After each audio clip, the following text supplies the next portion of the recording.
Hi students, Namaste. This is Arjun Gupta from St. Joseph Degree College.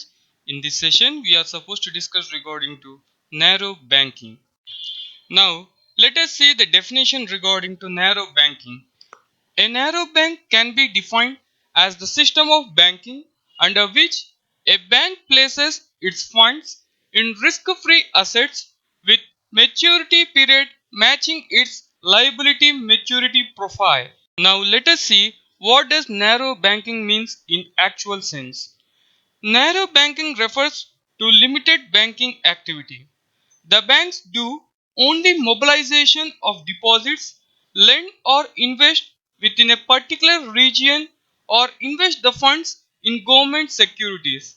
Under this type of banking, a bank will not provide term loans, working capital, agricultural loan, advisory services, etc. There is no problem relating to asset liability mismatch. The quality of assets remain intact without leading to emergence of substandard assets.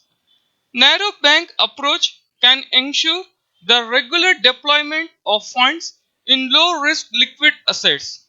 The banks are expected to remove the problems of bank failures and the consequent systematic risk and loss to deposits with such pattern of deployment of funds. Now, let us see the concept of narrow banking.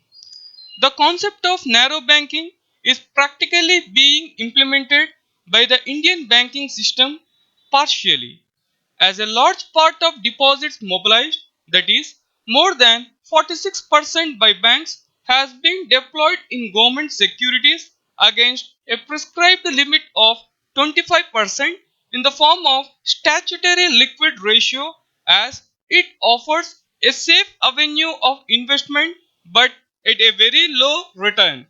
It keeps the level of non-performing asset low and the requirement of capital adequacy ratio also low, as the risk weight allotted to such securities is only 2.5% compared to 100% in loan assets.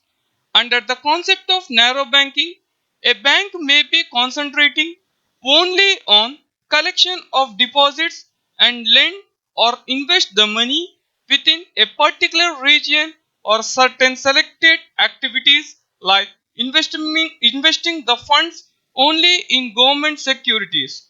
This type of restricted minimum banking activities is referred to narrow banking. Now, let us see the key features of narrow banking. In narrow banking, there is no lending of deposits. It reduces risk significantly at the cost of low return on investment for depositors and shareholders. Next, investment in extremely high liquidity, typically in short-term assets like government bonds. In narrow banking, extreme high asset security is possible. Lower interest rates are paid to depositors as a result of no lending to borrowers. In narrow banking, possibly specific regulatory framework with higher level of scrutiny and operational or investing restrictions can be makeover. In narrow banking, there is no chance of derivatives as well as off-balance sheet assets.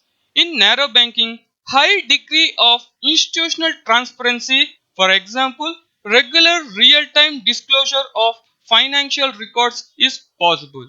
Students, these are some important features of narrow banking. Students, I hope you have enjoyed the session a lot and thanks for watching the video. Thank you.